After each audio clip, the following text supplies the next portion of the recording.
So let's get into this. As we continue to live through this never-ending Groundhog's Day, rioting and looting broke out in yet another city this weekend. Black Lives Matter protesters in big scare quotes there in Kenosha, Wisconsin, burned, pillaged, destroyed, stole, all in the name of justice, of course. Here's what some of that looked like. Take a look.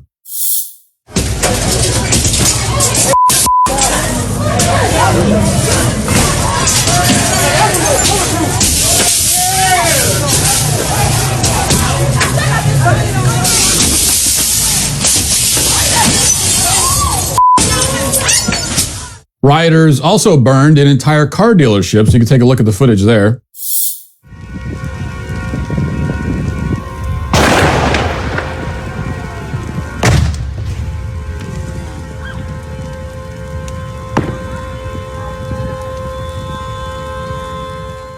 And I think by far one of the most disturbing incidents from this round of rioting, and really any of the rioting we've seen, is the apparent attempted murder of a police officer who was hit directly in the head with a brick during the melee.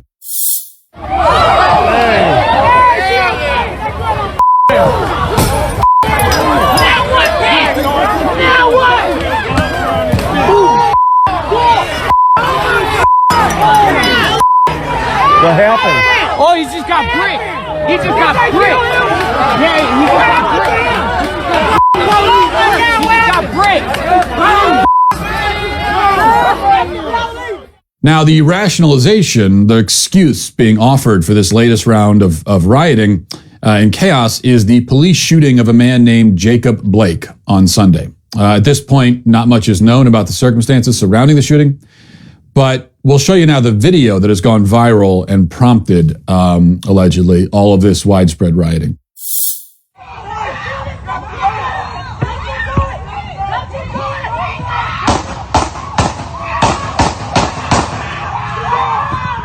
Now, media reports indicate that police arrived on the scene in response to a domestic disturbance.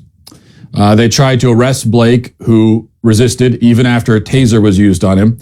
Blake then walked around his car with multiple officers pointing their weapons at him, as you saw.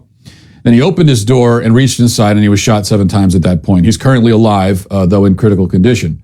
Neighbors claim that Blake was trying to break up a fight between 2 women before the cops showed up. That hasn't been confirmed, but it does appear that Blake, that there were multiple warrants out for Blake for multiple alleged crimes.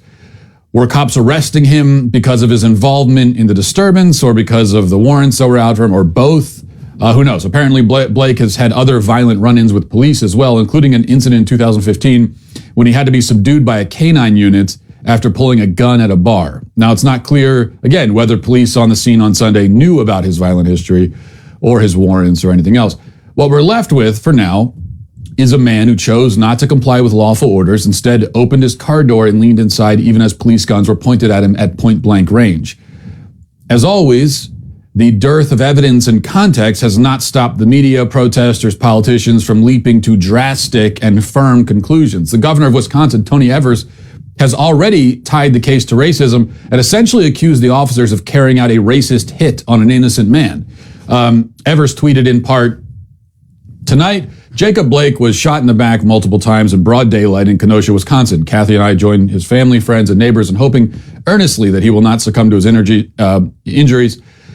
While we do not have all the details yet, what we know for certain is that he is not the first black man or person to have been shot or injured or mercilessly killed at the hands of individuals in law enforcement in our state or our country. I have said all along that although we must offer our empathy, equally important is our action. In the coming days, we will demand that that our elected officials in our state who have failed to recognize the racism in our state and our country for far too long." Okay. Needless to say, a decent human being who is interested in providing leadership rather than intentionally fanning the flames of anarchy would never use phrases like mercilessly and racism to describe an officer-involved shooting before he even has the details by his own admission. But Tony Evers is not a decent human being or a leader or a good man. I mean, these are really bad people that are doing this, that are intentionally causing chaos and rioting, even after he knows that one of his police officers was nearly killed. The people, in the media and politics encouraging the chaos that, again, has nearly killed a Kenosha police officer also are not decent or good people. Putting the politics and narrative aside then, what should we really think about this situation? Well, the first thing we should keep in mind is that we've only heard one side of the story, and there's quite a lot we still don't know. Here's a rather significant detail that's being treated as irrelevant somehow. Did Blake have a gun in his car? Media is reporting that he was unarmed, but they don't appear to have any firm basis for that characterization. Blake went back to his car for something, for some reason, right? Was it to retrieve a firearm? He has a history of pulling guns. Did he try it again here?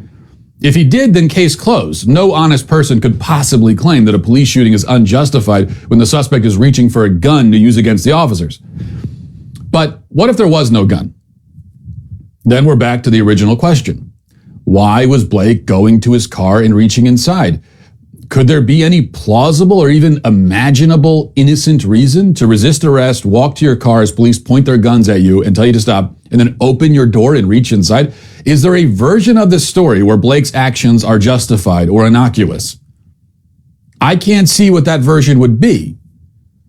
And more important than how I see this or how you see it, we have to ask whether the police on the scene had good reason to suspect that Blake was reaching into his vehicle to grab a weapon. The answer there is, without question, yes. Again, why else would he be reaching into his car in that situation?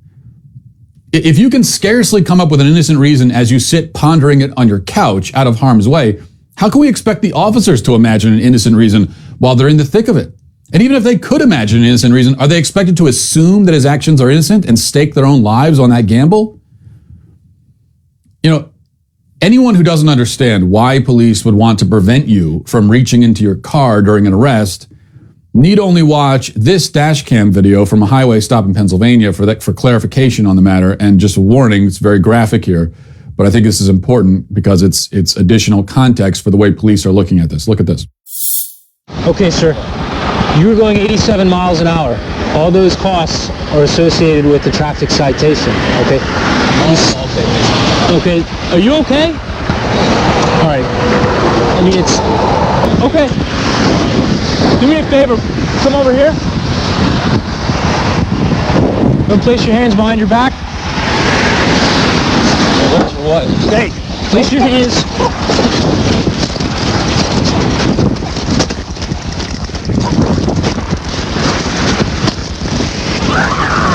Stop resisting!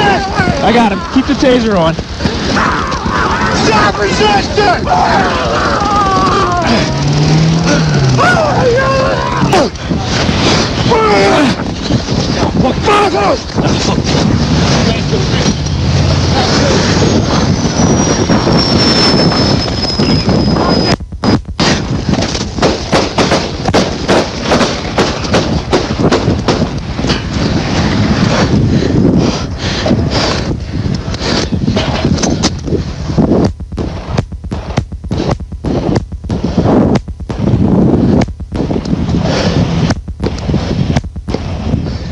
The shooter there, Daniel Clary, resisted arrest, even through zaps from the taser, eventually made it back to his car where he drew his gun and nearly killed 2 police officers.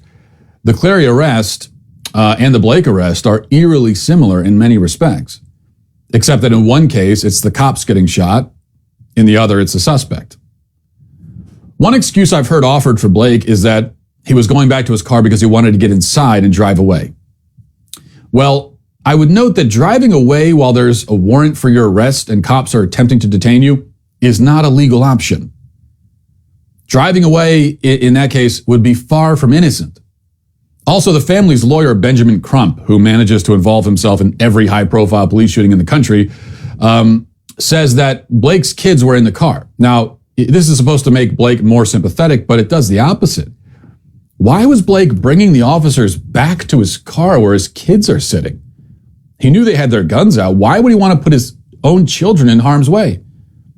And if his plan was to drive away and get into a high-speed chase with kids in tow, that would in itself be justification for opening fire because before he could get inside and endanger his children's lives in that way. I don't see any excuse for Blake here. I see a number of reasonable possible excuses for the police officers. Now, it's possible that more details could emerge that change the equation, and if so, then I'll change my opinion to comport with the facts. The protesters, on the other hand, form their opinions completely separate from the facts, and no additional evidence or context can sway them from the conclusion they drew within 5 seconds of seeing the original video. That is why our society is falling apart at the seams. Not because of police shootings or racism or anything like that, but because a certain very large segment of the population doesn't care at all about the truth. And it really is as simple as that. And that's what we're witnessing